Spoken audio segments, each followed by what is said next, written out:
একটা অদম্য ইচ্ছা ছিল যে আমি একটা নতুন টেস্ট দেই মানুষদেরকে, তরুণ প্রজন্মের মধ্যে একটা জাগরণ ঘটুক। আমরা মনে হচ্ছে আমরা পারবো, কারণ যেই পর্যায়ে খারেজিও ছড়িয়ে পড়তেছে, এখান থেকে যদি তরুণ প্রজন্মকে রক্ষা করা না যায়, মদ জুয়া থেকে যদি তরুণ প্রজন্মকে রক্ষা করা না যায়, অশ্লীলতা থেকে যদি তরুণ প্রজন্মকে রক্ষা করা না যায়, তাহলে আমরা আল্লাহর নবীর দরবারে মুখ দেখাতে বড় কষ্ট হবে। সেই অদম্য ইচ্ছে নিয়ে গত 1 বছর আমার ইচ্ছে ছিল যে 1 বছর পর আর আমি এই গ্রাউন্ড লেভেলের তাকরীর করব না আর। কিন্তু আমাদের অসংখ্য বড় বড় মানুষ, আমাদের উস্তাদ, বিভিন্ন দরবারের পীর সাহেবান, বড় বড় কিছু টপ মোস্ট সিনিয়র লোক, ওনারা খুব করে চেয়েছেন যে না আপনি এই বছরও সময় দেন। পরে ওইটার চিন্তা করে এই বছর, তা আমি গতকালকে বসে বসে হিসাব করতেছি 8 মাস হয়ে গেছে আমাদের ছেলেগুলাকে একসাথে করার জন্য। দিল খুশি হয়ে যায় ছেলেগুলার অবস্থা দেখলে, মানুষের ভিতরে দৌড়াদৌড়ি দেখলে, জজবা দেখলে। আমি যখন হযরত শাহ মখদুম রূপসী আল্লাহ তাআলা জিয়ারত করছিলাম, আমার ভয় না সিনা ভেঙে বাইরে হয়ে আসা, মানে আমাদের শাহ মখদুম, অথচ এটা আমাদের কন্ট্রোলে নাই। বুঝতে পারতেছেন তো কাদের কন্ট্রোলে? এরা আমাদের মাজার থেকে খায়, প্রতিষ্ঠান চালায় তাদের, ঠিক আছে? জীর্ণ শীর্ণ মাজার, আমাদের এখানে তো ঠোঁটা পোটা হলেও আমরা কত কিছু করে ফেলি। উরুস হয়, হুজুর উরুস এরা করে, জোহরের নামাজের পরে হাত তুলে রব্বানা আতিনা ফিদ দুনিয়া হাসানা ওয়া ফিল আখিরাতি হাসানা ওয়া কিনা আযাবান্নার বিরহমাতিকা ইয়া আরহামার রাহিমিন। তো মানুষে বুঝবে এটা কার মুনাজাত করছে। যার মুনাজাত তার কোনো নামগ্রাম নাই। আমি চাচ্ছিলাম যে এখানে কিছু যদি হতো। আল্লাহর শুকরিয়া, গত সপ্তাহে গেলাম আবার রাজশাহীতে, ঘটনাচক্রে ভালো বেশ কিছু বড় মাপের মানুষের সাক্ষাৎ হয়। আল্লাহর শুকরিয়া, ওনাদের একটা ফাউন্ডেশন আছে, শাহ মখদুম ফাউন্ডেশন, তো ওখানে উর্স করবে। এখন আমি কোনো রকম অ্যাডজাস্ট করতে পারতেছি না, কারণ আমি তো আজকে চট্টগ্রাম আসব, কালকে আমার রাত্রে ঢাকায় প্রোগ্রাম আছে, কোনো রকম ম্যানেজ করতে পারতেছি না, আবার আমি ছাড়তেও পারতেছি না। পরে চিন্তা করলাম যদি মাথা দিয়ে হেঁটেও আসতে হয়, আমি তো আসবো, যে করে হোক আসবো। তো আল্লাহ পাকের মেহেরবানি, পরে সিদ্ধান্ত নিলাম, অনেক বড় করে আয়োজন হয়েছে। কালকে আল্লাহ যদি তৌফিক দান করেন, মেয়র থাকবে, জেলা প্রশাসক থাকবে, পুলিশ কমিশনার থাকবে, ডিস্ট্রিক্ট জাজ থাকবে, ইউনিভার্সিটির ভিসি থাকবেন, প্রফেসররা থাকবেন। তো আমি চাচ্ছি যে আর এই ওর্স যেন এভাবে কালকে জারি হবে, কিয়ামত পর্যন্ত যেন এটা জারি থাকে। আপনারা ভবিষ্যতে রাজশাহীতে যাবেন, হুজুরের দরবারে জিয়ারত করবেন, যদি গৌসুল আজমের খুশবু পেতে চান তো হুজুরের কাছে যেতে হবে। এগুলা 750 বছর আগের মাজার। তো আমাদের ইতিহাস 100 বছরের না, 150 বছরের না। আমরা আমাদের 100-150 বছরের বাইরে যেতেও চাই না। আপনারা বুঝতে পেরেছেন? তা আমি এখান থেকে খুব দ্রুত গতিতে 8টার মধ্যে যদি আমি এয়ারপোর্টে পৌঁছাইতে না পারি, ঢাকা এয়ারপোর্টে, তাহলে আমি ফ্লাইট পাবো না। কিন্তু আবার আপনাদেরকে এটার জন্য আমার অসম্ভব লাগতেছিল, কারণ গতবার আমি আসতে পারি নাই। পরে চিন্তা করছি ওয়াজ তকরির তো আমার পেজের মধ্যে ওনারা সবসময় শুনতেছেন, অন্তত গিয়ে দেখা করে আসলে আমার মোটামুটি আমার ভিতরে একটা শান্তি পাবো। তো আসছি যখন, আমার নবীর শানে কিছু একটা না বলে রাতও হয়ে গেছে, আপনারাও দীর্ঘক্ষণ, আমি আল্লাহ পাকের মেহেরবানি, হুজুর চলে গেছেন, আমাদের ওসি রহমান সাহেব হুজুর চলে গেছেন। আমি চিন্তা করছি আসলে না মারানি শুরু করে, বেটা কতক্ষণ দাঁড় করাই রাখবি। তো আল্লাহ শুক্রিয়া যে উনি চলে গেছেন। সম্মানিত উপস্থিতি, দেখেন কালকে আল্লাহ যদি কবুল করেন বাংলাদেশে সবে মেরাজ, ঠিক আছে? এটা আমাদের জন্য অনেক আনন্দের দিন, আমাদের জন্য আনন্দের দিন। আমার নবীর মেরাজের দিন, আর আমাদের হচ্ছে আনন্দের মেরাজ। আমাদের কিসের মেরাজ? আনন্দের মেরাজ। তো আমার নবীর জীবনে সবচেয়ে খুশির দিন, তো যেহেতু নবীর জীবনে খুশির দিন, সেহেতু আমাদেরও সবচেয়ে খুশির দিন। আমাদের আর আপনাদের বাদ দেন, রুয়ে জমিনের মধ্যে কুল কায়নাতের জন্য এটা একটা আশ্চর্যের দিন, আজীব দিন। মানে এটা কেমনে ঘটলো, এই ঘটনা কেমনে ঘটলো? আমার নবীকে আল্লাহ রাব্বুল আলামিন বিশেষ দাওয়াত দিয়ে আল্লাহর দরবারে নিয়ে গেছে। আমরা, আল্লাহ যদি তৌফিক দান করেন, আগামীকালকে আপনারা পেজে চোখ রাখলে, আগামীকালকে ইনশাআল্লাহ আমরা চেষ্টা করব, এটা আল্লাহ যতটুকুন তৌফিক দান করেছেন, লাইলাতুল মেরাজের উপর একটা ঐতিহাসিক বক্তব্য আল্লাহ যদি তৌফিক দান করেন দেওয়ার জন্য। তো শুধু আপনাদেরকে এতটুকুন বলি, মাওলাই করিম, এখানে একটা মেন্টালিটি তৈরি হয়েছে, একটা মেন্টালিটি আমাদের সাহাবায়ে কেরামের সাহাবিয়তের মেন্টালিটি। আর একটা মেন্টালিটি হচ্ছে আবু জাহাল আবুল আহাবের মেন্টালিটি। আবু জাহাল আবুল আহাবের মেন্টালিটির মধ্যে পয়সা বেশি থাকার কারণে এটা সমাজের রন্ধ্রে রন্ধ্রে ছড়িয়ে যাচ্ছে। কিন্তু আমি বিশ্বাস করি আমাদের ছেলেদের মধ্যে যে জজবার জাগরণ হয়েছে, এটা যদি আমরা ভালো করে ক্যারি অন করতে পারি, তবে আমাদেরকে শুধু এক জায়গায় বসে থাকলে হবে না। ইবাদত করবেন, নামাজ পড়বেন, কোরআনের তিলাওয়াত করবেন, বৃহস্পতিবারে বা সপ্তাহে একদিন রাতের 12টা 1টা পর্যন্ত জেগে থেকে জিকির বন্ধু বান্ধবদেরকে নিয়ে হাসি ঠাট্টা করে করেন আপনারা। তো আমরা হাসি ঠাট্টা করে মসজিদে বসে যদি কতক্ষণ জিকির করে অসুবিধা তো নাই। 2 রাকাত নফল পড়ে নিলেন তাহাজ্জুদের নিয়ত করে, ঠিক আছে? ভিতর থেকে স্বাদ পাবেন একটা। আমার আল্লাহ বড় মহব্বত করবেন। আমার আল্লাহ যদি মহব্বত করে, মানুষ আপনাকে মহব্বত করবে। ভিতর থেকে রিল্যাক্সড হয়ে যাবে, কেমন যেন ভালো লাগবে, কেমন যেন ভালো লাগবে। আমার নবীর মায়া পাবেন, দরুদ শরীফ পড়বেন, দ্বীনের খেদমত হলে আমার নবীর মায়া করবেন। আমি বিশ্বাস করেন যেই পরিমাণ সফর আমার হয়েছে, এখানে শুধুমাত্র একটা টার্গেট ছিল যে তরুণ প্রজন্মের মধ্যে একটা জাগরণ ঘটুক। আমরা স্থান দেখি নাই, কাল দেখি নাই, পাত্র দেখি নাই, যে যেখানে বলেছে দৌড়াইছি। এমন এমন জায়গায় গেছি, হয়তো আমার আব্বাকে বললে আমার আব্বা কালকে আমাকে বাইরে পাঠাই দেবে। ব্রাহ্মণবাড়িয়াতে যেতে যেতে ব্রাহ্মণবাড়িয়া শেষ, তো ভাই কোথায় নিয়ে যাবেন? হুজুর এখন তো আর গাড়ি যাবে না। তো কেমনে? মোটরসাইকেল দিয়ে। মোটরসাইকেলে আমি আমার জীবনেও তো চড়ি নাই মোটরসাইকেলে।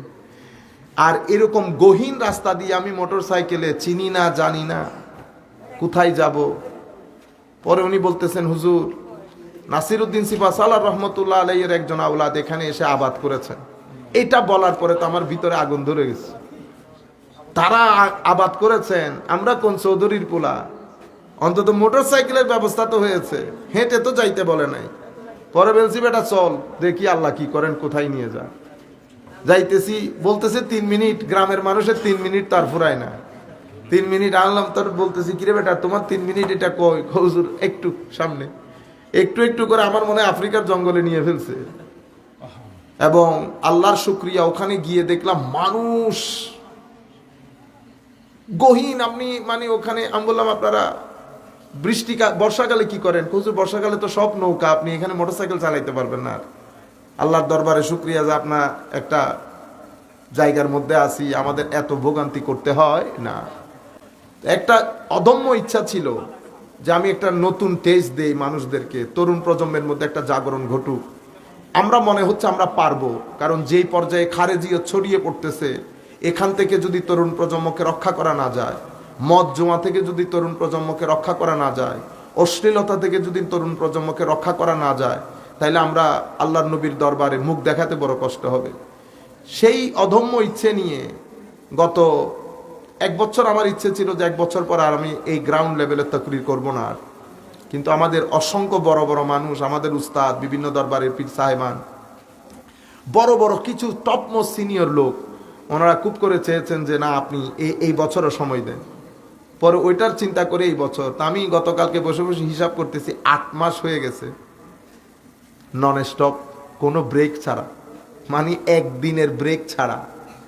তো এটা তো পরিবারের উপর অনেক বড় ইম্প্যাক্ট হয়। আমার ছেলে আছে, মেয়ে আছে, ওরা পাইতেছে না। আমি দেখা যায় যে আজকে রাজশাহী থেকে চলে যাব, তারপরের দিন চলে যাব সাতক্ষীরা থেকে তারপরের দিন চলে যাব জাফলং থেকে হবিগঞ্জ থেকে চাঁদপুর হয়ে আবার চিটাং আসতে আসতে আমার মনে হয় না ফেব্রুয়ারি মাস আর জায়গায় থাকবে। কিন্তু খুশি লেগেছে অনেক বেশি ছেলেদের অবস্থা দেখে। মানে কি একটা ভিতরে ছেলেদের এশকে রসুল, আমার নবীর প্রতি একটা কেন যেন একটা প্রেম তৈরি হয়েছে বলে মনে হচ্ছে। আল্লাহর দরবারে শুকরিয়া, আল্লাহ যেন এটাকে সালামত রাখেন। আপনারাও আমাদেরকে দোয়া করবেন, আল্লাহ যেন আমাদেরকে হেফাজত করেন, আল্লাহ যেন আমাদেরকে হিম্মত দান করেন, ইস্তেকামত দান করেন। শরীর অসুস্থ হয়ে গেলে তো ঝামেলাই করে যাব অনেক বেশি। মৃত্যুর আগে কিছু কাজ আছে, ওই কাজগুলো যেন শেষ করতে পারি। কিছু কিতাবপত্র আছে, আপনারা জেনে খুশি হবেন, প্রায় 13টা বই অলমোস্ট তৈরি। একটা বাজারে এসেছে, ওইটা আরও কিছুদিন দেখব, ওইটা একেবারে 70% বিক্রি হয়ে গেলে আমরা হাদিসের বইটা আনবো, একটার পর একটা আসবে ইনশাআল্লাহ। তো এগুলো এখানে আমাদের কোনো উপকার নাই, এগুলা পাবলিকেশনের। এখানে আমার পরিবার, আমার ছেলে মেয়েও আসবে না এগুলা খুঁজতে। এটা পাবলিকেশনের জন্য যাবে, ওয়েলফেয়ারের কাজে ব্যবহার হয়, এগুলো আমাদের জন্য আমরা ব্যবহার করি না। আপনারা দোয়া করবেন। আপনি দেখেন, মানে আমার নবীর মেরাজ, তো আমি একজনকে বলতেছি, আল্লাহ আপনারা বেশি শান করেন। আল্লাহ বেশি শান করি বেটা, আমি একটা জিনিস বুঝতে পারি না। আমার আল্লাহ আমাদেরকে বলতেছেন ইন্নাল্লাহা ওয়া মালাইকাতাহু ইউসাল্লুনা আলান ইয়া আইয়ুহাল্লাযীনা আমানু সল্লু। আমাদেরকে সল্লু করতে বলেন নাই, কিন্তু আমরা কি সল্লু করি না? আমরা করি আল্লাহুম্মা সাল্লি আলা মুহাম্মদ। আল্লাহ বলতেছেন তুমি পড়ো, আল্লাহরে আমরা বলতেছি আপনি পড়েন। কি রে, ঘটনা খারাপ হয়ে গেছে না? পড়ার দরকার ছিল আমাদের, কিন্তু আমরা বলি আল্লাহুম্মা সাল্লি আলা সাইয়্যিদিনা মুহাম্মদ, আল্লাহ আপনি পড়েন। আমার আল্লাহ বলতেছেন ইয়া আইয়ুহাল্লাযীনা আমানু সল্লু, তোমরা পড়ো। আমরা বলতেছি আল্লাহ আপনি পড়েন। কেন? হায় হায়, আমার আল্লাহ বলতেছেন তোর পড়তে হবে না, জিম্মাদারি আমারে দিয়ে দে। কেন? এটা আমার নবী, এটা বেআইব নবী, এটা ইমামুল মুরসালিন নবী, এটা সাহেবুল মেরাজ, এটা সাহেবুল বুরাক। এত আজিম নবীর উপর দরুদ আমাদের মতো গোলাম পড়া কি সম্ভব? না। আমরা আমার নবীর শান অনুযায়ী কোনোদিন পড়তে পারতাম না। সেই জন্য আমার আল্লাহ আপনাকে দিয়ে দিলাম। আপনি মালিক হিসেবে আপনি জানেন আপনার নবীর শান কেমন। আপনি হিসেবে পড়েন, আপনি আপনার নবীর শান হিসেবে আপনি আপনার নবীর দরবারে দরুদ পাঠান। রয়ে গেল আমরা হাজার করলেও তো আপনার নবীর শানের ছিটে ফুটা আদায় হবে না। কিন্তু উম্মতের মধ্যে একটা দুরবস্থা হচ্ছে, এখানে একটা মেন্টালিটি হয়ে গেছে আবু জেহেল আবুল আহাবের। আল্লাহর দরবারে ফরিয়াদ করি, আল্লাহ কিয়ামতের আগ পর্যন্ত আমাদের নসল থেকে বেনামাজি আসুক, বিয়াদবে রাসূল যেন না আসে। আল্লাহ আমার নবীর সাথে বিয়াদবি করা ব্যক্তি মেন্টালিটি, আউলিয়ায়ে কেরামের নিসবতের সাথে বিয়াদবি করা ব্যক্তি যেন আল্লাহ আমাদের নসলের মধ্যে না আসে কিয়ামত পর্যন্ত। কেন? আমার ভাইরা, এক ব্যক্তি পুরো জিন্দেগি নামাজ পড়ে নাই, আপনি রুয়ে জমিনের কেউ বলতে পারবে না যে এই ব্যক্তি জাহান্নামী। আমি এতটুকুন বলতে পারবো যে নামাজ না পড়লে জাহান্নামে যাবে। হুজুর এই ব্যক্তি জাহান্নামে যাবে না, এটা তো বলতে পারবো না। তাহলে নামাজ না পড়লে, হ্যাঁ নামাজ না পড়লে জাহান্নামী। এই ব্যক্তি না, এই ব্যক্তি জাহান্নামে কিনা বলতে পারবো না। কেন? কারণ কোন কারণে কোন ব্যক্তিকে কোন সময় আমার আল্লাহ ক্ষমা করে দেয় আর কারে ধরে রাখে না আমি জানি না, আপনি জানেন। সেই কারণে অহংকার না, সেই কারণে অহংকার না। ভদ্রতা যার ভিতরে যত বেশি, আল্লাহর রহমত প্রাপ্তির সম্ভাবনা তার জীবনে তত বেশি। আমরা কেউ আমাদের ইবাদত রিয়াজত দিয়ে ব্যস্ত যাব না, আমরা আল্লাহর রহমত দিয়ে ব্যস্ত যাব। কিন্তু রহমত পাবেন কেমনে? ঘরে বসে থেকে না। রহমত পাওয়ার একমাত্র উপায় হচ্ছে ইবাদত। মনে রাখবেন, আমরা যখন বলবো লা তা'বুদু ইল্লা লিল্লাহ, আল্লাহ ছাড়া কারো ইবাদত না, তো শুধু ইবাদতের মধ্যে যদি শুধু এই কথা উল্লেখ থাকে তো মনে করবেন ওই জায়গার মধ্যে আমার নবীর ইতাআত, ইত্তেবা এবং কোরআনের ইত্তেবা সবকিছু আল্লাহর ইবাদতের মধ্যে নিহিত আছে। কারণ আমার নবী বাদে আল্লাহর ইবাদত হয় না। আমার নবী যেভাবে বলেছেন সেভাবে করার নাম ইবাদত। আপনি রুকু আগে দিয়ে দিলে, রুকু আপনি যদি বলেন না সিজদার পরে রুকু দেই, ইবাদত হবে না। ওখানে আমার নবীর ছাপ থাকতে হবে, যে আন্দাজে আমার নবী বলেছেন সেই আন্দাজে না থাকলে আল্লাহর দরবারে ইবাদত পর্যন্ত কবুল হয় না। আমি আপনাদেরকে যে জিনিসটা বলতে চাচ্ছি, এটা গুরুত্বপূর্ণ পয়েন্ট। আমার আল্লাহ কত ছোট ছোট কারণে কত বড় বড় গুনাহগার ক্ষমা করে দিয়েছে। এটা বনি ইসরাইলের মহিলা সারা রাত ইবাদত করেছে, সারা দিন রোজা রেখেছে, কিন্তু একটা বিড়ালকে আপনারা জানেন সেটা খাদ্য দেয় নাই, ছেড়েও দেয় নাই, বেঁধে রেখেছে, খাদ্যও দেয় নাই, বিড়ালটা মারা গেছে। আমার আল্লাহ তার কোনো ইবাদত গ্রহণ করে নাই। কই গেছে তাহাজ্জুদ, কই গেছে তার জিকির, কই গেছে তার দিনের রোজা? আমার আল্লাহ তাকে জাহান্নামে নিক্ষেপ করেছে। বলে ইয়াযু বিল্লাহ, সবাই বলেন নাউযু বিল্লাহি মিন যালিক। আমরা আল্লাহর দরবারে পানা চাই। তাইলে এখন আপনি তো ধর্ম কি, ইবাদত কোথায় গেল, দিনের রোজা কোথায় গেল? শুধু একটা বিড়াল, শুধু একটা বিড়াল। তাইলে বিড়ালকে খাদ্য না দিয়ে বিড়ালের উপর জুলুম হয়েছে। বিড়ালের উপর জুলুম হয়ে ইবাদত রোজা দিয়ে জান্নাতে যাইতে পারি নাই, মানুষের উপর জুলুম করে জান্নাতে চলে যাব? ইম্পসিবল। তাহলে আমরা কি বোঝাতে চাই? দ্বীনের কনসেপ্টটা পরিষ্কার হওয়া দরকার।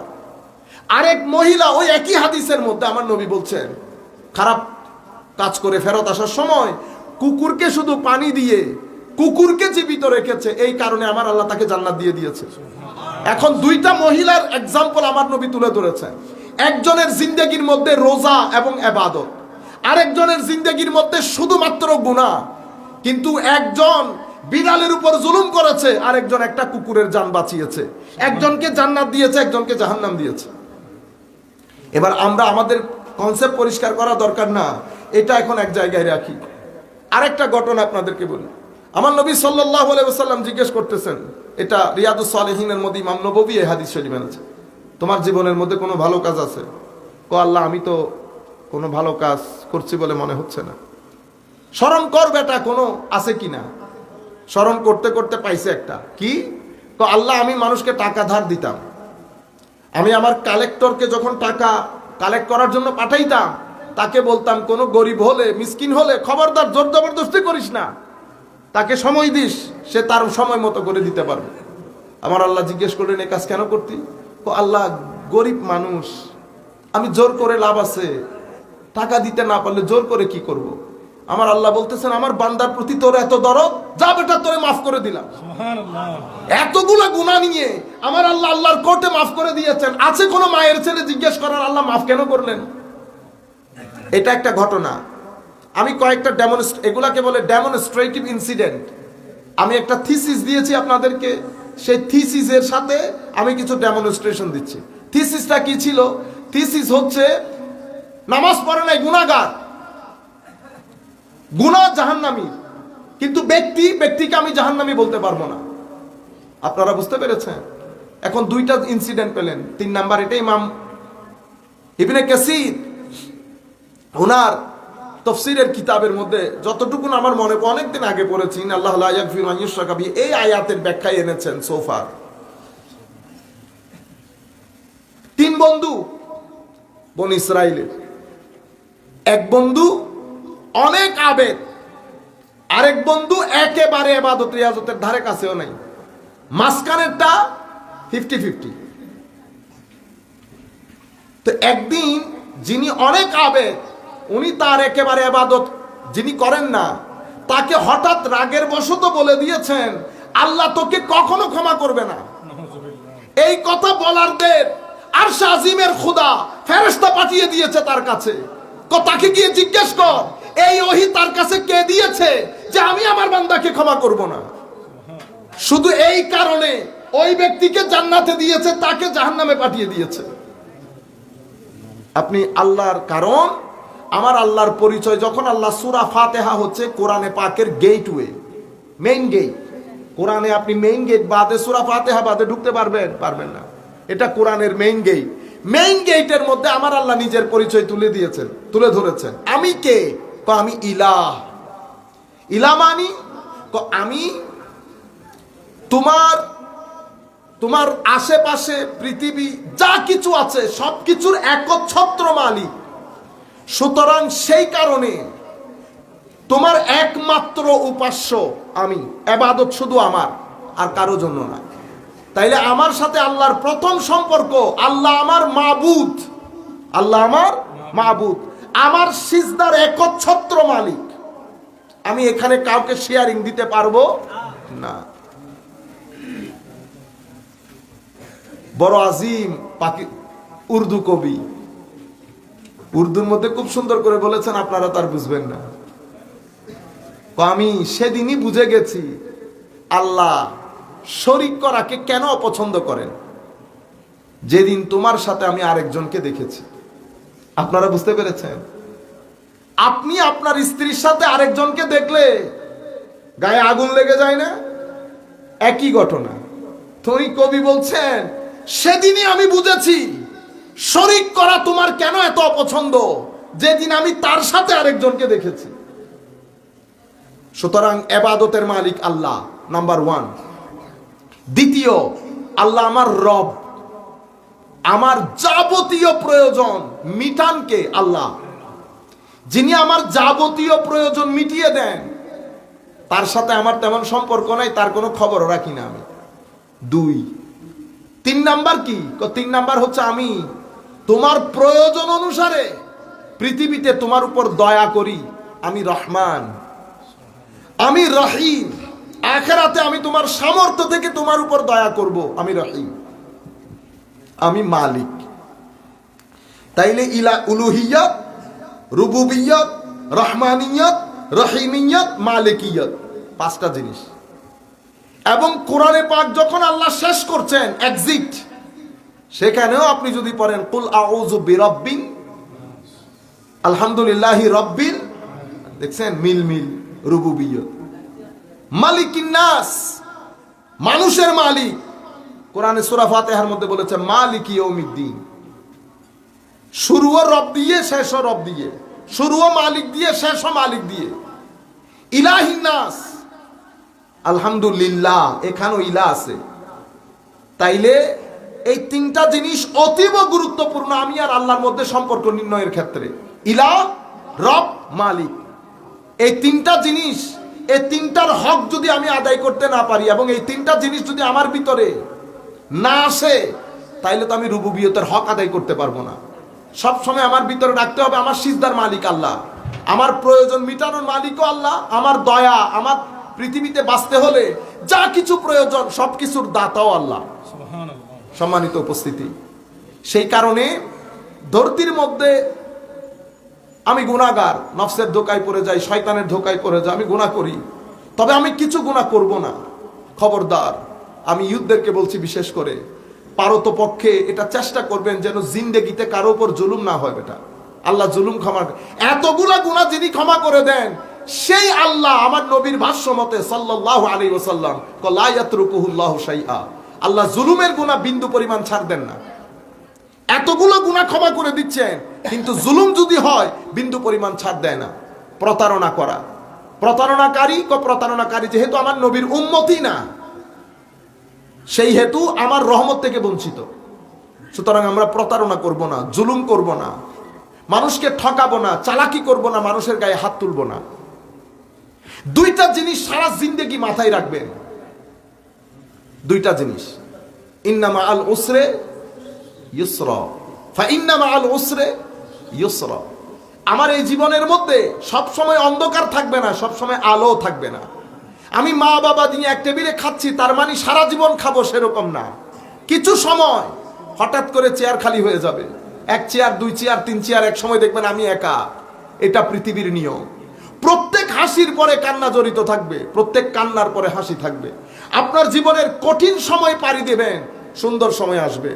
কখনো মনে করবেন না যে আপনার জীবন সব সময় অস্থিরতার মধ্যে কাটবে, না। সুন্নতে ইলাহি সেটা না। সুন্নতে ইলাহি হচ্ছে, আমার আল্লাহর ধরতির নিয়ম হচ্ছে ইন্না মাআল উসরে ইউসরা। তো এখন উসরে ইউসরা, আমার জীবন কম্বিনেশন অফ বোথ, উসরা এবং ইউসরা। আমার জীবনের মধ্যে কৈঠিন্য, আমার জীবনের মধ্যে সহজবোধ্যতা, এটা আমার জীবন। তাইলে আমি 2টার সাথে বিহেভ কিরকম করব? 2টার সাথে বিহেভ করতে হলে 2টা শব্দ মাথায় রাখবেন, সবর, শুকর। সবর, শুকর। আমি যখন কঠিন পরিস্থিতিতে থাকবো আমি সবর করব। কেন সবর করবেন? একটা জিনিস মাথায় রাখবেন, যত বিপদের মধ্যে আল্লাহ আপনাকে ঢালুক, আমার আল্লাহ আপনাকে ওখান থেকে রক্ষা করবে, ডেফিনেটলি করবে, কোনো সন্দেহ ছাড়া করবে। এবং যে আন্দাজে করবে আপনি দুঃখের কথা পরিপূর্ণরূপে ভুলে যাবেন। যখনই দেখবেন চতুর্দিক থেকে বিপদ আপনাকে পেয়ে বসেছে, মাঝখানে বসে দরুদ শরীফ পড়বেন, শুধু বলবেন ওয়াফাউযিদু আমরি ইলাল্লাহ ইন্নাল্লাহা বাসীরুম বিল ইবাদ, হাসবি আল্লাহু ওয়া নি'মাল ওয়াকিল, নি'মাল মাওলা ওয়া নি'মান নাসীর। মাওলা, আমার যাবতীয় বিষয় আপনার কুদরতের হস্তে সুপর্দ করলাম। আল্লাহ, আমি গরিব শরীফ বান্দা, আমাকে পরীক্ষা করলে আমি তো পাশ করতে পারবো না। যে আপনি কানেক্টেড হবেন, দরুদে পাঠ পড়বেন, কোরআনে পাঠ পড়বেন, নামাজের মাধ্যমে আল্লাহর দরবারে আপনি সাহায্য কামনা করবেন, মনে করবেন আমার আল্লাহ দীর্ঘদিন আপনাকে রাতের অন্ধকারে নিমজ্জিত রাখবে না। শুকর, শুকর কখন? ইউসুরের মধ্যে। আমরা যখন ইউসুর, সহজবোধ্যতা আসে, তখন তো আমরা সব ভুলে যাই না।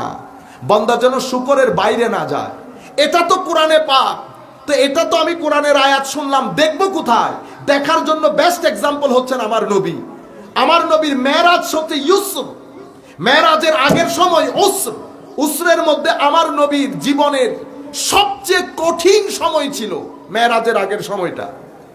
কিন্তু আমার নবী নিরাশ হন নাই। আমাদের এক্সাম্পল, আমাদের তরবিয়তের জায়গা আমার নবী।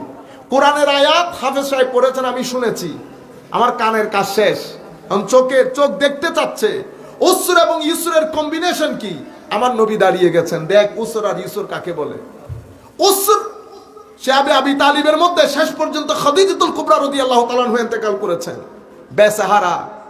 চতুর্দিক থেকে আমার নবী সাল্লাল্লাহু আলাইহি ওয়াসাল্লাম যখন এই অবস্থার মধ্যে, যখন দুঃখ আমার নবীর দরবারে এসে ক্ষমা চাইবে যে দুঃখ আমিও টায়ার্ড হয়ে গেছি ইয়া রাসূলুল্লাহ, তখন আমার আল্লাহ সুবহানাল্লাযী আসরা বিআবদিহি লাইলাম মিনাল মাসজিদিল হারাম ইলাল মাসজিদিল আকসা, এমন জায়গা, এমন নিয়ামত আল্লাহ নিজে বলতেছেন সুবহানা।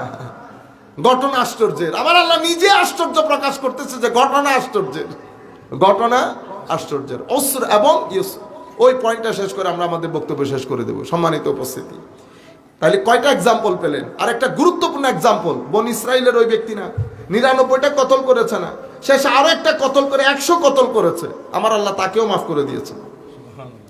আমার আল্লাহ তাকেও মাফ করে দিয়েছে। মেরাজের রজনীতে আমার নবী দেখছেন এক ব্যক্তি জান্নাতের মধ্যে আরামসে ঘোরাঘুরি করছে।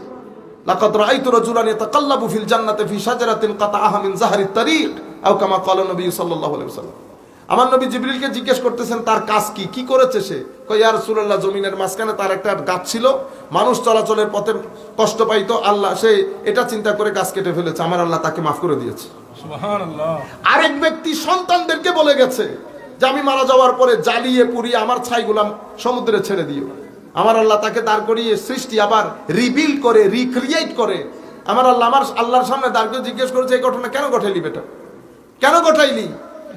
তখন বললেন মাওলা, আমি কত বড় গুনাহগার এটা তো আমি জানি, আমার খুব ভয় করেছে আল্লাহ, আমার মনে হয়েছে আপনি পাইলে আপনি আমারে না কি করে। আমার আল্লাহ বলতেছেন বান্দা বলে কি, বলে কি, তোরে ক্ষমা করে দিলে আমারে কোনো কেউ জিজ্ঞেস করার আছে? দিলাম তোরে ক্ষমা করে। সুবহানাল্লাহ। এজন্য আমার আল্লাহ বলছেন লা তাকনাতু মির রাহমাতিল্লাহ, বান্দা আমার রহমত থেকে কখনো বঞ্চিত হবি না, কখনো নিরাশ হবি না। আমাদের সমস্যা হচ্ছে আমরা যখন অনেক দুঃখের মধ্যে পড়ে যাই, টাকা পয়সার সংকট, বিপদ, আমরা মানুষকে বুঝাইতে যাই, মানুষের কাছে হাত পাততে যাই, কিন্তু এক জায়গা খালি, ওই জায়গায় কখনো বসি না। আজকের পর থেকে কখনো দুঃখে পড়ে গেলে কারোর সাথে শেয়ার করবেন, আল্লাহর দরবারে সিজদা দিয়ে চোখের পানি ফেলবেন। আমার আল্লাহ এটা খুব পছন্দ করেন যে বান্দা দুঃখে পড়ে গেলে আমাকে স্মরণ করবে। হাদিসে কুদসি তাফাররাক লিইবাদাতি, আমার আল্লাহ বলছেন তোমার যখন কোনো দুঃখ, টাকা পয়সার দরকার, তুমি তখন আমার ইবাদতের মাধ্যমে আমার কাছে আসবা। আমি তোমাকে কথা দিচ্ছি, আমি তোমার গরিবি দূর করে দেব। হাদ্দা সুদ্দা ফকরা, আমি তোমার গরিবি দূর করে দেব। কিন্তু এই কাজ যদি না করো তাইলে তুমি পৃথিবীর পিছনে দৌড়াইতে থাকবে, পৃথিবীর নাগাল পাবে না। প্রত্যেক রাতে আমার আল্লাহ এসে জিজ্ঞেস করতেছে না তোমার কোনো কিছু দরকার আছে? কেউ আসবে জিজ্ঞেস করার জন্য আপনাকে, আমাকে, কিন্তু আমরা আমার আল্লাহর প্রতি তাকাইও না, আমাদের হোঁশও থাকে না। পুরা দিন রাস্তার মধ্যে হাঁটি, কখনো আপনার দিলে আসে যে আমার মালিক আছেন একজন? কখনো কেউ চোখ বন্ধ করে আমরা বলছি আল্লাহ আপনাকে অনেক মিস করি, দেখতে ইচ্ছে করে অনেক বেশি?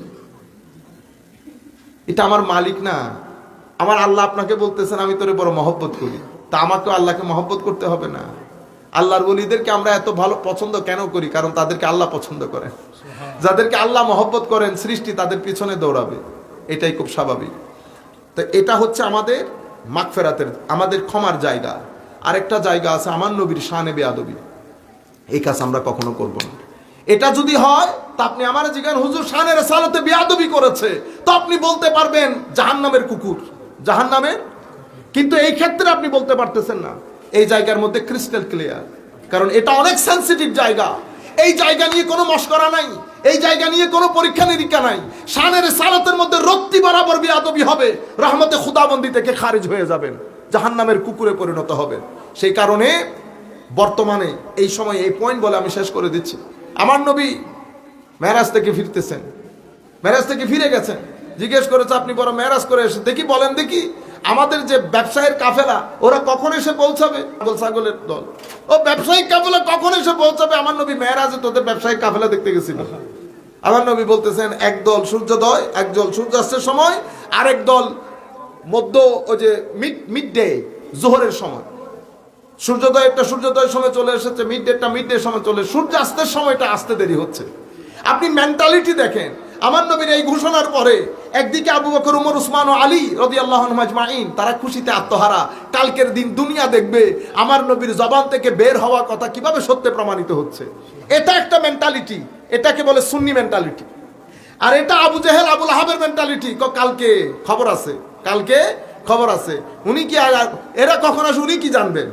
এটা খারেজি মেন্টালিটি। এটা কি মেন্টালিটি? খারেজি মেন্টালিটি।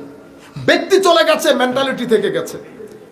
পরে সূর্যাস্তের যে কাফেলা সেটা আসতে দেরি করতেছে। সূর্য ডুবু ডুবু অবস্থা। আমার আল্লাহ সূর্যকে বললেন, খবরদার, আজকে আর ডুবানি যাবে না, সূর্য দিন বেড়ে যাবে, দিন বেড়ে যাবেন। আমার নবীর জবান থেকে কথা বের হয়েছে। আরেক দল এটা বলার পরে কয় এটা হয় আল্লাহ, এটা হচ্ছে ওই যে খারেজি রোগ থাকলে যেটা হয়। আল্লাহ এটা রাখ এক জায়গায়। বনি ইসরাইলের যেই ব্যক্তি 100টা হত্যা করেছে, 100 নম্বর হত্যা করার পরে উনি যখন একজন আল্লাহওয়ালাকে জিজ্ঞেস করেছেন যে আমার জন্য তো হাল্লি মিন তাওবা, আমার জন্য কোনো তওবা আছে কিনা, তখন আল্লাহর ওলি বলেছেন আল্লাহর তওবার দরজা কিয়ামত পর্যন্ত খোলা, সূর্য পশ্চিম দিক থেকে ওঠা আগ পর্যন্ত। আচ্ছা, তো কি করতে হবে? তো তুমি তওবা করো, তোমার গ্রামে ফেরত যেও না, তোমার গ্রামের মানুষ জালেম, তুমি গ্রামে গেলে তওবার উপর অটুট থাকতে পারবা না, তুমি অমুক এলাকায় চলে যাও, সেখানে কিছু সুলাহা আল্লাহর ওলি আছে, তাদের সাথে থাকো। সঙ্গ দোষে লোহাবাসে বলে না, সৎসঙ্গে স্বর্গবাস। তাদের সাথে থাকো, সৌবতের উপর, সৌবতের তাসিরের কারণে তওবার উপর অটুট থাকতে পারবে। সেই ব্যক্তি বের হলেন, মারা গেলেন। মারা যাওয়ার পরে রহমতের ফেরেশতা আসলো, গজবের ফেরেশতা আসলো। তখন আল্লাহ জমিনকে বলেছেন তওবার দিকে একটু বিস্তৃত হয়ে যাও। বলেছেন তো হ্যাঁ, ওইটা তো হাদিস সহিহর মধ্যে আসছে। তো বনি ইসরাইলের ব্যক্তির জন্য জমিন বিস্তৃতি হয়, আমার নবীর জন্য রাত বিস্তৃতি হইতে পারে না। এটাকে বলে খারেজিয়তের রোগ। কিসের রোগ? খারেজি রোগ। এটা ছিল আগে আবু জাহাল আবু লাহাবের মধ্যে, এটা চেঞ্জ হয়ে ব্যক্তির পরিবর্তন হয়ে এখন উম্মতে মুহাম্মাদের মধ্যে এসেছে। আমরা আমার নবীর শান শুনতে পারি না, সেই জন্য মেরাজ চলে যায়। মেরাজের মধ্যে আমার ভাইয়েরা মেরাজের বক্তব্য দেয় না কেন? আমার দীর্ঘ গবেষণার পর আমি বুঝতে পারলাম এরা মেরাজের কথা বলে না কেন। আমার মাথায় যেটা এসেছে, মেরাজ বলতে গেলে সুন্নি আকীদা সব এস্টাবলিশ হবে। আপনি যদি মেরাজের কথা বলতে চান, আমার নবীর নূরানিয়ত মেনে নিতে হবে, স্পষ্ট ভাষায় বলতে হবে সেটা। আপনি যদি মেরাজের কথা বলেন, তো আমার নবীর বেমেসাল মকামের কথা আপনাকে বলতে হবে, বেমেসাল শানে মুহাম্মাদি, এটা বলতে হবে। আমার নবীর মেরাজ যদি বলতে যান, তো আপনাকে অবশ্যই স্বীকার করতে হবে আম্বিয়ায়ে কেরাম কবরে জীবিত। আপনি যদি মেরাজ বলেন, আপনাকে এটা বলতে বাধ্য হবেন যে নবীরা দুনিয়া থেকে চলে গেলেও আমাদের উপকারও করতে পারে, অপকারও করতে পারে। মুসা নবী নামাজে 5 ওয়াক্ত পড়তেছেন, এটা মুসা নবীর কারণে, এটা মুসা নবীর কারণে। আপনি যদি মেরাজের বর্ণনা দেন, আপনাকে বলতে বাধ্য হতে হবে যে মেরাজের মধ্যে আপনি যদি নবীদের কবরের মধ্যে নবীরা সশরীরে জীবিত, এটা আপনাকে মেনে নিতে বাধ্য হবে। কেন? মুসা আলাইহিস সালাম কবরের মধ্যে, মুসা আলাইহিস সালামের মাজারে দাঁড়িয়ে, এমনিতে আমরা নামাজ পড়তেছি এটা বলি, কিন্তু আমি আমার শাইখের মুখে শুনেছি, কবে এটা নামাজ পড়বে কেন? নামাজ পড়ার আর সময় নাই।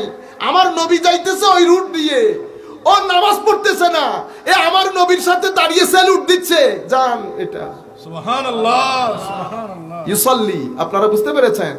আপনি যদি মেরাজের কথা বলেন, তো মেরাজের মধ্যে আপনি বলতে বাধ্য হতে হবে যে আমার নবীর একটা শান আছে, এটা হাকিকতে মুহাম্মাদি, এটা হাকিকতে মুহাম্মাদি। তো এত কিছু তার আপনি মানলে খবর ভিতরে একটা ইয়া আছে না, মানে হটধর্মী, সব দরকার নাই, মেরাজের কথা বলারই দরকার নেই। সেই জন্য আমি ঢাকার এক মসজিদে নামাজ পড়তেছিলাম, জুমার নামাজ। আমার ভাই মেরাজের বর্ণনা দিতে দিতে পুরা জুমা শেষ করে ফেলছে। মেরাজের বর্ণনা দিছে কি জানেন? ফেরাউনের স্ত্রীর বলে কে চুল আছড়াইছে, স্ত্রী কি চিরুনি পরে গেছে, চিরুনি পরে যাওয়ার পরে এই তার কি তৌহিদে কি হইছে, তৌহিদে খুদাবন্দি শিরক, এটার ভিতরে তৌহিদের শিরক আই গি হই দিতে মেরাজে তাই না ভারতে। তুই বাতাস খায়, ওই আবু জাহাল আবু লাহাবের বাতাস, খারেজিয়তের বাতাস এদিকে আসতে দিচ্ছে না। সেই জন্য তরুণ প্রজন্মের প্রতি বিশেষ অনুরোধ থাকবে, আসেন আমরা আমার নবীর এশকের কথা প্রচার করি। কিন্তু প্রচার করতে গেলে তো নিজেকে জানতে হবে, ইবাদত লাগবে, নিজের চরিত্র লাগবে। চরিত্র আর এলম বাদে আপনি প্রচার করলে কেউ গ্রহণ করবে না। আসেন আমরা সত্যিকার অর্থে মুরিদ হই, সত্যিকার অর্থে, শুধু নাম কাউ আসতে না। বুঝতে পেরেছেন? যখন নাম কাউ আসতে মুরিদ হবেন, তখন সব নামে নামেই চলবে। দেখেন না এখন সবার পীর গৌসুল আজম, সবার পীর কি, কেউ মিনিমাম পর্যায়ে আসতে চাচ্ছে না, সবার উপরে। বুঝতে পেরেছেন? আমরা নামও রাখি, আনুষ্ঠানিকতা রাখি, মূল জায়গার মধ্যে হাত দেই। আমি যদি তরিকতের লোক হই, আমরা শিখতে হবে তরিকত কি।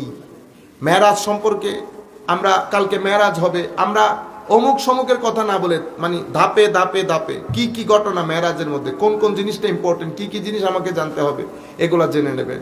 এবং বাচ্চাদের সাথে কালকে বাচ্চাদেরকে ঘরে বসে প্রত্যেক ব্যক্তি ফ্যামিলির মধ্যে যতদূর সম্ভব ফ্যামিলিকে নিয়ে মিলাদ কিয়াম করবেন। কালকে বাচ্চাদেরকে বলবেন আমার নবী মেরাজে গেছে, আমাদের আনন্দের দিন, আমার নবীর জীবনের আনন্দের দিন, ওই আমাদের আনন্দের মেরাজ কালকে, আমাদেরও মেরাজ আছে, এটা আনন্দের মেরাজ আমাদের কালকে। আল্লাহ রাব্বুল আলামিন আমাদের হামি ও নাসির হোক, মওলাই করিম আমাদেরকে কবুল করুক। আমি আপনাদেরকে ধন্যবাদ, আন্তরিক মোবারকবাদ দিচ্ছি। ছেলেরা তো আমাদের অসুবিধা নাই, আমি মুরব্বীদেরকে বিশেষ ক্ষমা চাইতেছি, আপনারা দোয়া করবেন, বদদোয়া করবেন না, দীর্ঘক্ষণ আপনাদেরকে বসিয়ে রেখেছি। আল্লাহ যেন আমাদের সফরকে কামিয়াব করেন এবং কালকের অনুষ্ঠানকে যেন আল্লাহ আজিমুশ-শান কামিয়াবি দান করেন। এবং আগামীকাল সবাই আপনারা দাওয়াত করবেন, আমরা আপনাদেরকে দাওয়াত করছি যে আগামীকালকে হুজুর শাহ মখদুম রাহমাতুল্লাহ উরসে পাকের মধ্যে আপনারা শরীক শামিল হওয়ার চেষ্টা করবেন। ওয়া মা আলাইনা ইল্লাল বালাগুল মুবিন। আসসালামু আলাইকুম ওয়া রাহমাতুল্লাহি তাআলা ওয়া বারাকাতুহু। اللهم آمين. ربنا ظلمنا أنفسنا وإن لم تغفر لنا وترحمنا لنكونن من الخاسرين. مولاي كريم ইয়া রব, আজকের এই আজিম রাতে মওলা, আজিম এই আয়োজনে আপনার কিছু মওলাই করিম খাস বান্দাদেরকে নিয়ে, মুরব্বিয়ানে কেরাম নিয়ে আপনার দরবারে হাত উঠিয়েছি। আল্লাহ আমার দিকে না তাকিয়ে মওলাই করিম যাদেরকে আপনি পছন্দ করেন, ছোট ছোট বাচ্চারা এই গভীর রাতে হাত তুলেছে আপনার দরবারে। আল্লাহ আমাদের দোয়া ফরিয়াদ মোনাজাত কবুল করেন মওলা। যা কিছু হয়েছে এর সওয়াব আমাদের সকলের পক্ষ থেকে আমার নবীর দরবারে পৌঁছিয়ে দেন। আদম আলাইহিস ইসলাম থেকে ঈসা আলাইহিস ইসলাম পর্যন্ত সমস্ত আম্বিয়া মুরসালিন, সাহাবায়ে কেরাম, আলে বাইত রাসূল, ওশাকে রাসূল, আহবাবে রাসূল সাল্লাল্লাহু আলাইহি ওয়াসাল্লাম, তাবিঈন, আতবাউ তাবিঈন, ইমাম মুজতাহিদিন, আউলিয়া সালেহিন, মাশায়েখে সালাসিলে তরিকত, মাওলাই করিম, বিশেষ করে হুজুর গৌসুল আজম আব্দুল কাদের জিলানী, খাজা মাঈনুদ্দিন চিশতি, হাসান সানজারি রাদিয়াল্লাহু তাআলা আনহু সহ কুল কায়নাতের, বিশেষ করে বাংলার জমিনের সমস্ত ওলি, বুজরক, আলেম, কামেল, তলাবাই দিন, জাকিরিন, সালেহিন, যাদের মাধ্যমে দিন প্রসারিত হয়েছে, বিশেষ করে শাহজালাল ইয়েমেনি রাদিয়াল্লাহু তাআলা 360 জন যারা ওনার সাথে এসেছেন, শাহ মখদুম রূপস রাদিয়াল্লাহু তাআলা হুজুরের খোলাফারা, যারাই আল্লাহ প্রাচীন যুগে, মধ্যযুগে, আধুনিক যুগে যাদের মাধ্যমে দিন ধর্ম প্রচারিত হয়েছে, বাংলাদেশের প্রত্যন্ত অঞ্চলের মাজারে পাকে শায়িত আছে, প্রত্যেক ওলি বুজুর্গের রুহে পাকের মধ্যে আমাদের এই সওয়াবটুকু পৌঁছিয়ে দেন।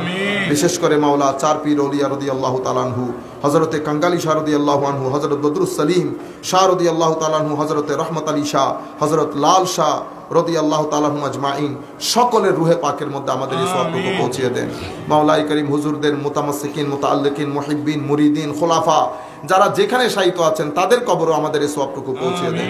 আজকের এই মুহূর্ত পর্যন্ত মাওলাই করিম যত মুসলমান নর নারী ইন্তেকাল হয়েছেন, বিশেষ করে অত্র এলাকার চতুর্পার্শ্বে যত কবরস্থানে আপনার বান্দাবান্দিনী শায়িত আছে, আমাদের আত্মীয় স্বজন, পাড়ার প্রতিবেশী, মা বাবা, ভাই বন্ধুর মধ্যে যারা মারা গেছেন, প্রত্যেকের কবরে নামে নামে আমাদের এই সওয়াবটুকু পৌঁছিয়ে দেন। কবরগুলোকে জান্নাতের বাগান করেন, কবরে যত দূর চোখ যায় প্রশস্ত করেন, কবরের মধ্যে জান্নাতের বিছানা বিছিয়ে দেন মাওলা। আমরা যারা আপনার দরবারে হাত উঠিয়েছি, আমাদের মেহেরবান মা বাবা, ভাই বন্ধু, উস্তাদ, পীর, মুর্শিদ, আসাতেজা, মাওলাই করিম যারা বেঁচে আছে, প্রত্যেকের জানা অজানা ছোট বড় গুনাহ আপনি ক্ষমা করেন, ইজ্জতের জিন্দেগি নসিব করেন, ইমানের উপর মৃত্যু দান করেন, কবরে হাসরে আপনার প্যারা রাসূলের সাহারা দান করেন। মাওলাই করিম আমাদের মধ্যে যারা অসুস্থ, শেফায়ে আজেলা কামেলা কুল্লিয়া দান করেন, রিজিকের মধ্যে অফুরন্ত বরকত দান করেন। যাদের অক্লান্ত পরিশ্রমে আজকের এই অনুষ্ঠান এখান পর্যন্ত এসেছে মাওলা, এসে যারা অনুষ্ঠানে শোভাবর্ধন করেছে, যারা তকরির করেছে, বিশেষ করে আয়োজক কমিটির মধ্যে যারা বিভিন্নভাবে মাহফিলকে সহযোগিতা করেছে, প্রত্যেকের জিন্দেগিতে দিন দুগুনি রাত চৌগুনি তরক্কি দান করেন, প্রত্যেককে নেয়ামুল বদল দান করেন, আহসানুল জাযা দান করেন মাওলা। ইয়া রব্বানা ইয়া করিম, আমাদের প্রত্যেকের আয় রোজগারের মধ্যে লক্ষ কোটি বরকত দান করেন, আমাদের অন্তরের নেক তামান্না, নেক আরজু পূর্ণ করেন মাওলাই করিম। হঠাৎ মৃত্যু, গুলিছুরির মৃত্যু, অপমান, অপদস্থতার মৃত্যু থেকে আমাদেরকে হেফাজত করে দিদারে মুস্তাফা সাল্লাল্লাহু আলাইহি ওয়াসাল্লামের সাথে আমাদের খাতমা বিল খায়র করেন।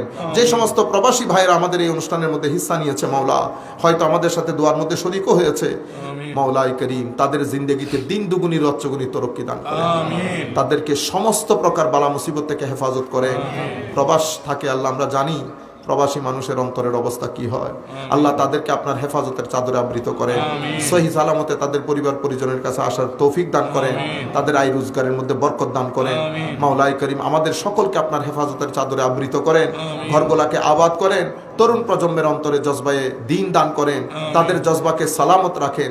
আমাদের যে সমস্ত ভাইয়েরা আজকের এই আয়োজন করেছেন, নিয়ে এসেছেন, আল্লাহ নদী পার হয়ে মাওলাই করিম বোটের ব্যবস্থা করেছেন, দীর্ঘক্ষণ এখানে মাওলাই করিম বসে আছেন আমরা গরিবদের জন্য। আমরা জানি না মাওলা আপনার কি করতে পেরেছি, আমরা গরিব শরীফ মানুষ মাওলা, যতটুকু আপনি তৌফিক দিয়েছেন তবুও নফসের ধোকায় পড়ে যায়, শয়তানের ধোকায় পড়ে যায় মাওলা, নিয়ত সালামত রাখতে পারি না।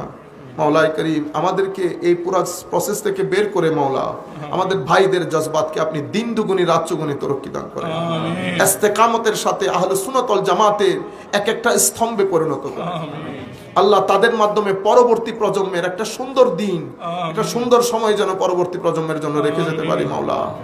আল্লাহ চতুর্দিকে বাতুলতা, কেউ দুনিয়ার দিকে টানে, কেউ অশ্লীলতার দিকে টানে, আর কেউ মাওলাই করিম শানের সালতে বিয়াদবি শিখায়। এক আজীব পরিস্থিতি মাওলা, কোন জায়গায় গেলে এই মানুষদেরকে আল্লাহ বাঁচাতে পারবো, আমরা নিজেরা বাঁচবো, আমাদের পরিবার পরিজন বাঁচবে আমরা জানি না। আমরা সবাই আপনার কুদরতির চাদরের আল্লাহ ওই আরজি করছি মাওলা, আপনার হেফাজতের চাদরে আমাদেরকে আবৃত করে নেন। আমাদেরকে আমাদের পরবর্তী নসল দর নসল তাকে আমাদের নসলকে আমার রসুলের শানে বিয়াদবি করা থেকে বাঁচিয়ে রাখেন, আপনার গুস্তাখি করা থেকে বাঁচিয়ে রাখেন আল্লাহ। আল্লাহ ইবাদত বিমুখতা, দুনিয়া মুখিতা থেকে আমাদেরকে হেফাজত করেন মাওলাই করিম। আখেরি ফরিয়াদ আল্লাহ, কালকে শাহ মখদুম রূপস রাদিয়াল্লাহু তাআলা আনহু উরসে পাক, এই উরুসকে আপনি আল্লাহ মাওলাই করিম ভরপুর কামিয়াবি দান করেন।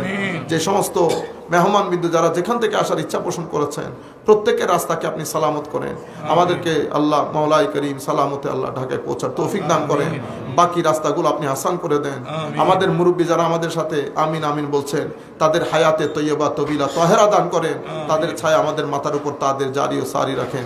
ওয়া সাল্লাল্লাহু তাআলা আলা খাইর খালকিহি মুহাম্মাদিন ওয়া আলা আলিহি ওয়া আসহাবিহি আজমাইন। আল্লাহুম্মা জাআল আখিরা কালামিনা মিনাদ দুনিয়া ইনদা সাকরাতিল মাউত শাহাদাতান লা ইলাহা ইল্লাল্লাহ।